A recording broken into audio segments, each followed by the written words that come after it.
My name is Andrew Jordan out of San Diego, California. I am a environmental consultant and trying to broaden my basically perspective on the EMF and RF aspect of testing and other ways we can help out people that we encounter. Geopathic stress and other things like that are definitely a mind-opening experience for me. It's definitely broadened my whole perspective on the things we are already doing. It's interesting to be able to help people out in another way that I've never been able to encounter before exactly.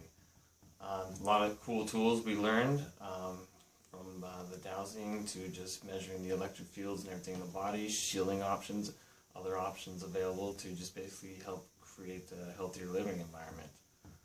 I really recommend this to anybody that's even considered anything along these lines. It's very interesting, and whether you're just an individual interested or anybody up to a doctor or something that takes care of patients, it's definitely something to check out.